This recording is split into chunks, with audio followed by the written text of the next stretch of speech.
I told you that we were going to give you Mr. Michael Irvin coming right back from the commercial break, and we are going to deliver. However, I'm going to allow Michael and Rich Eisen to introduce Michael Irvin himself. This is from NFL Network over the weekend. I am a retired wide receiver. I've been to 3 Super Bowls. I wore number 88. Oh, whoa, come on now. That's the playmaker, right? The playmaker. That is correct. That is correct. It is the playmaker, Michael Irvin. Thank you for joining us again, man. How are you? Hey, what's up, man? That's so funny because, you're sitting there listening to it, and I don't know why, I'm still afraid to even say it like that. That's got to be me, right? There's got to be. It's got to be me. It's amazing. And even when they dropped in the Jimmy Garoppolo, like they put it all close to Kurt, and then the last clue, Kurt said it was me.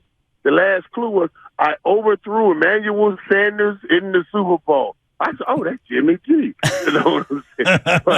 But he had gone to 3. Yeah, that's some fun stuff, man. Just fun stuff. Well, I'm glad you were able to answer your own topic. We should all be able to. But I could see why you'd be a little hesitant on that. You don't want to sound like a narcissist, but indeed it was Michael Irvin. And Michael, let me tell you, what a weekend of consequences it was for the San Francisco 49ers. Jimmy Garoppolo had been playing so well.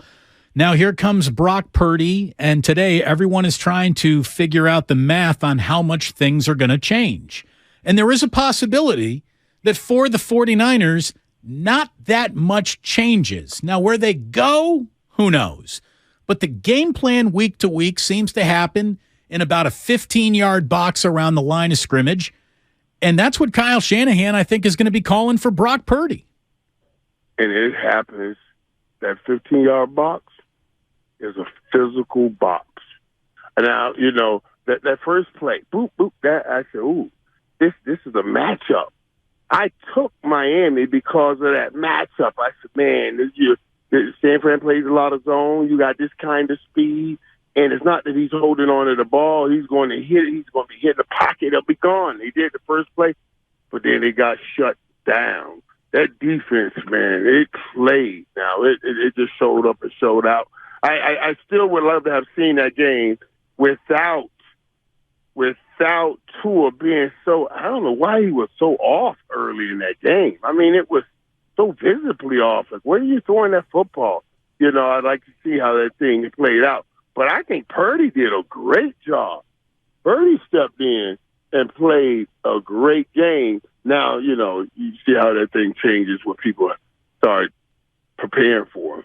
Yeah, I mean, a backup quarterback is easier to hide in just 1 or 2 weeks than he is for the remainder, and it's going to be Brock for the remainder. I was also surprised that Tua, who was so billed as Mr. Accurate, was so inaccurate. Michael, even when he had clean pockets, it's not like Nick Bosa was laying on top of him all day, but he either heard footsteps or just got so hit he got. I mean, he was spraying it like a fire hose.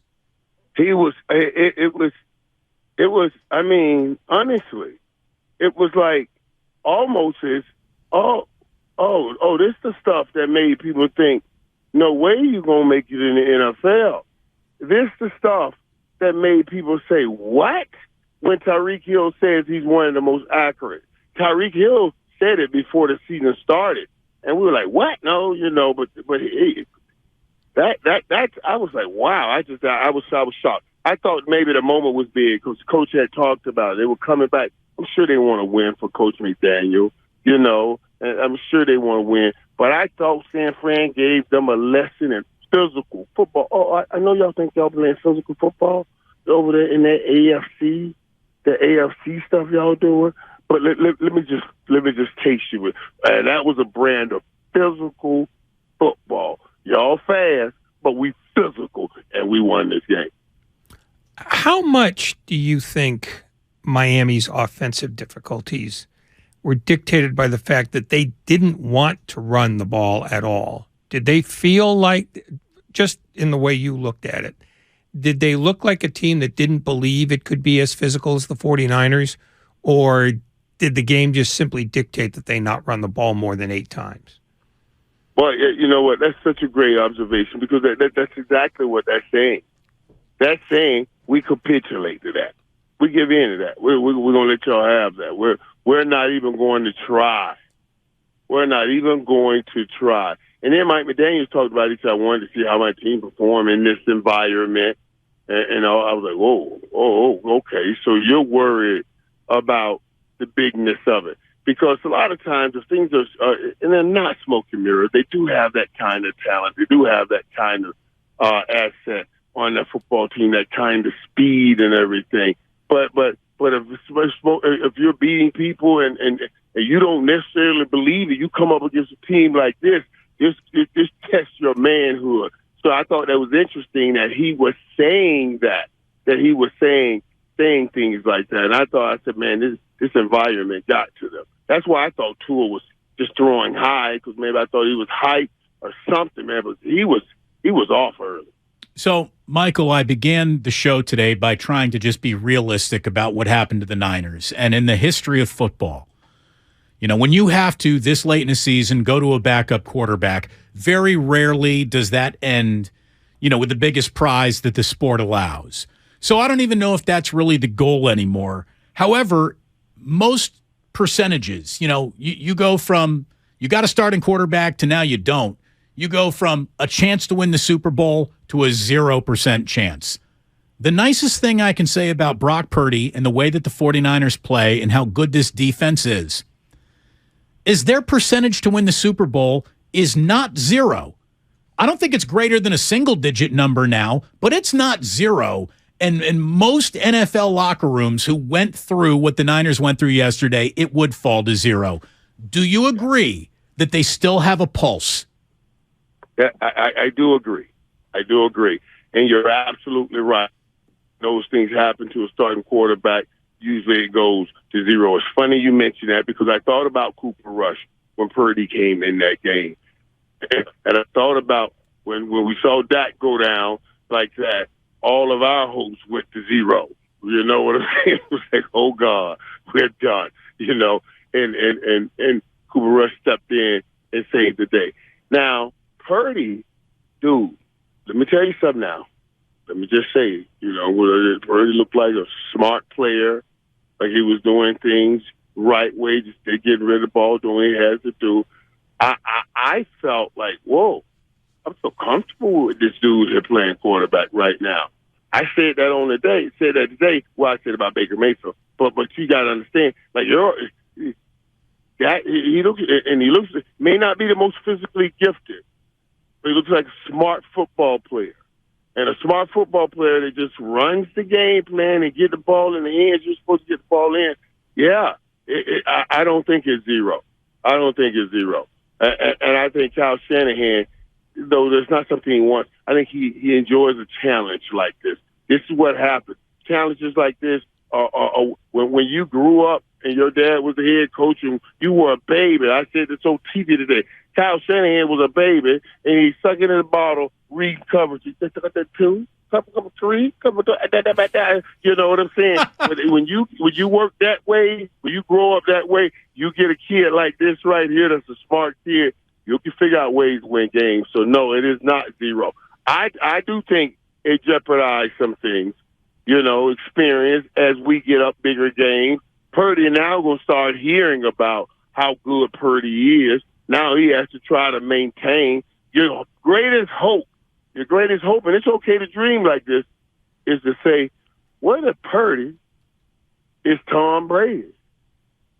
You know, a smart guy that runs the system and knows how to beat you shoulders up, and we just got caught up on all those things. They got shoulders down, or all those things Trey Lance has shoulders down. I'm just saying. In terms of simple physical attributes, what does Purdy look like to you? Who does he remind you of? But that's why I was saying. That's why I brought it up, because I thought, when I looked at him and his poise in that moment, in that game, he reminded me of a little bit better athletic Tom Brady, and I was like, oh, okay. And I've talked to you guys about. I've seen how Shanahan keep things close with quarterbacks that, you know, the Mullins and all of these guys keep getting close. I think you're in better hands than if you were still in those hands, if you know what I mean. Michael Irvin here on 95.7 The Game. So if we had to have a real defensive player of the year conversation, I think it's coming down to two human beings in this league right now. Micah Parsons, who obviously plays for the Cowboys, and Nick Bosa, who has become a bona fide game wrecker for the San Francisco 49ers. And like all great players, it's not just that he puts the numbers up, it's the moments in which he puts his numbers up. Nick Bosa gets the sack on third down. Nick Bosa flips fields and gets this team off the field when it needs to. And, I mean, great defensive players somehow are just always around the ball, and it feels like he is. I mean, in the step on your throat, win this game moment, that was the creation of a forced fumble and a sack. That was Bosa, and then Dre Greenlaw with the scoop and score. He's devastating, Michael. He's devastating. Yeah, no. Great is not a good enough word talking about Nick Bosa. We can use great with some of them other dudes. But Nick Bosa is better than great. That's a different thing, man. And I love hearing you talk about Michael Parsons, you know, it's my Cowboys, but Nick Bosa, that's my Raider. I mean, St. Thomas Raiders, you know what I mean? So you know, I'll see his mom here. I'm in Fort Lauderdale now. I mean, run into the family, I see the family, I grab something to eat with. So I love Bosa, and I love seeing how he's playing right now, and he's just taking over. I always said when I looked at those two, man, I wonder which one's going to ultimately be the best out of Joey and Nick. When I watched them come up through St. Thomas, you know, and Nick's just been a beast, man. That's better than great. Just like Michael Parsons, that's better than great. You know, your team is not the team without that dude right there. I said Michael Parsons, and his people go talk to Jerry and say, write a check for this. Jerry better write the check. That's all you do, write the check. Because you ain't got that defense without that one dude. Y'all don't have that defense without that one dude, Nick Bosa. By the way, speaking of greatness, dude, Tyreek Hill is he's amazing. He's unfair. He gets open like a first ballot Hall of Fame wide receiver. He had an easy breezy 9-catch, 146-yard with a 45-yard touchdown performance yesterday on a day where his quarterback didn't even do a good job getting him the ball. He's ridiculous. Right. That is amazing, too. I thought about that, too, because, you know, I watched the game again today as I was flying, and I was like, how do you get that open on a post route late in the game when everybody all year has said, watch that fella right there? And it's that skill set that he has, but also with Mike McDaniel, designs the plays and all the things he learned from Kyle, you know, Kyle Shanahan. Cause, you know, did you hear what they were talking about, how Kyle used to be all hard on Mike McDaniel? I love stories like that. Let me tell you why. Can you not imagine, you know, Kyle's dad was named Mike. You know, so how Mike Shanahan worked him and pushed him to death. Now he has him another Mike to work and push to death. I said, boy, I know Coach McDaniel is ready because he had to deal with all of that, you know, all of that right there coming through. So that was just that's what else I enjoyed about that game. That was a great game between two young, brilliant coaches. You can say what you want to say. There was a lot of physical talent on that football field. Tyreek Hill, the Joey Bosa, there's a lot of the Debo Samuel, you know, the Christian McCaffrey. And that's another thing too. Y'all say what y'all want. Debo runs that ball harder. I don't know that I know anybody his size that run the ball that hard when he gets a football. You go get Derrick Henry or Najee Harris, but that boy Debo be running. That boy be running that ball hard, man. I don't think I've seen a first defender tackle him yet. Yet. And I'm like, come on, wait, y'all can't get this Joker down. That dude up, man, he's pretty phenomenal. So, yeah, out of all that great talent you have on the field, to still see those masterminds designing plays like that to maximize that great talent. There was time where Bill Belichick was the only one that he had a system. And that's why he was taking less players. And he was beating what we thought were better athletes because he was really doing it with his system. Now other people have systems with superior athletes, superior talent. And that's what you saw in the field yesterday. It was a beautiful thing to watch. Based on the fact that the 49ers, the Cowboys, and the Eagles all won really comfortably, do you start making assumptions about their long-term viability based on the ease with which they win this late in the season, or does the margin of victory not matter? Well, as I said today on the first take, you do try to pull out common opponents. We were debating between Dallas and Philly, and then the first thing I go to is pull out common opponents. You know, it was Indy, Minnesota, two of Dallas's best games that they scored a lot of points on. That wasn't the case for Philly. So yeah, you start looking at common opponents, but when you got that defense that you guys have over there, it's like I said, man, that's a different defense. That kind of defense is kind of defense where even with Purdy, you still got a shot at winning the Super Bowl. That's the kind of defense you have. Remember, they won one with Trent Difford. I ain't putting that on Trent Difford, but I'm just saying that's the kind of defense you have. Michael, what do you think happens next for Baker Mayfield? Dude, I talked about that today too. I told Baker, I don't care what you got, all that money you made. In the first, if I'm Baker right now, I'm asking, I'm paying San Fran to let me come play. Let me come play there. I'm gonna pay y'all. Y'all ain't gotta pay me. I just want a good year with sitting up under that offense, sitting up under that system. Let's be real, guys. Baker Mayfield coming in to the NFL has been through some coaches. They ended up over there with Matt Rule. It's already hard in Cleveland, and Matt Rule didn't work out. It'll be interesting to see if they take a flyer on Baker to bring him in. And for Baker, he should jump on it. He should jump on that opportunity. Does Baker Mayfield seem like the kind of guy who would be comfortable running Kyle Shanahan's offense? I realize he doesn't have any choice in the matter if they brought him in, but does he strike you as a reasonable fit for what the 49ers like to do? Personality-wise, I think it's interesting because Baker has that same fire. I don't know if it's too much fire in the huddle with Baker and Debo and all. Do we ever get a real play call? Everybody calm down. Let's get this play called. Okay, you know what I'm saying? With that much fire. But if anybody can help, if anybody can do it, I think Cal can. Now, this is what I think about, too, though. When you guys walking out, when you walk out to get ready for a game, and you have Debo right there, and Big Trent right there. Those are guys that are setting the tone, you know, because they got that personality that set the tone. I don't know that you'll ever see Jimmy G walk right out front like that with them, or even Purdy walking out front with them.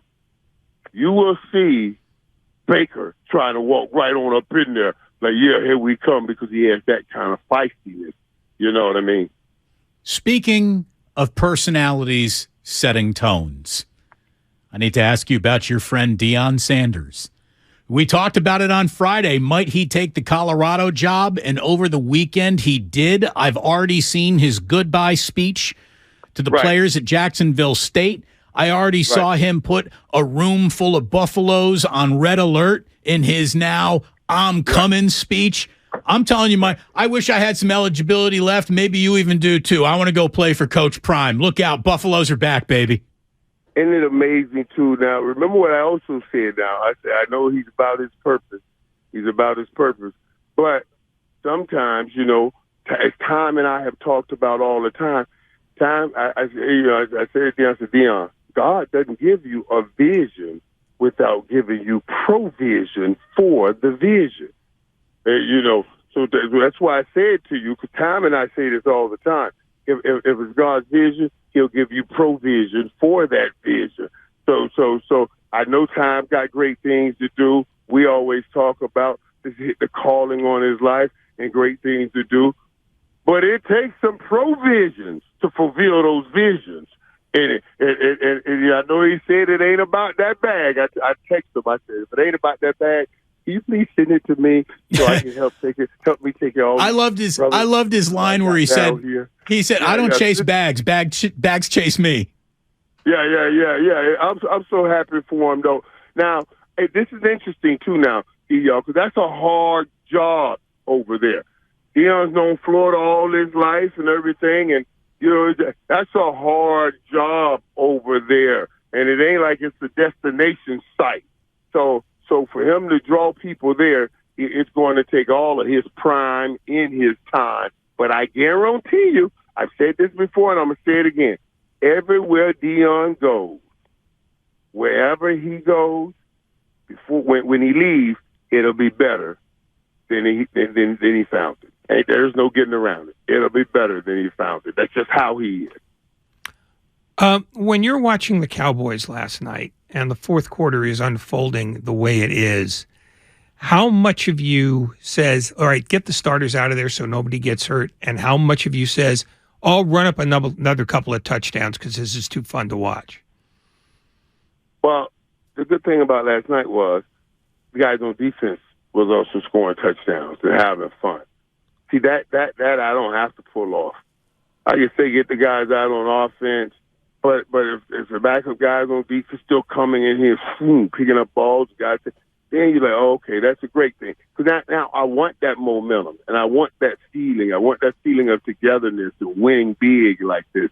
So that's a good feeling. That tribal mentality, let's come together. We're doing something great together. All of that stuff. We're lucky he's part of our tribe. Every single Monday, we get the goods from Mr. Michael Irvin. Thank you so much, man. Always a pleasure. Yeah, it was such a great week of football, y'all. That was a great week of football, man, and I'm looking forward to it. Like, how the Giants and the Commanders play to a tie? Isn't it perfect? It's perfect. If you really think about it, it's perfect. Dude, it was like, are you joking? Like, I couldn't pick that game to save my life. I went back and forth because I was like, this game is too close. It's too close. And the Giants had been playing hard. It was too close to call. And then it came out of tie. I was like, oh, my God. The only place I blew it, well, I lost the San Francisco game, but I also lost Chicago because I thought Chicago was going to beat Green Bay this time. Frickin' Aaron Rodgers. Aaron Rodgers got him again. Thank you, Michael. You are the best. The one and only, the Hall of Famer, the playmaker himself, Michael Irvin on 95.7 The Game.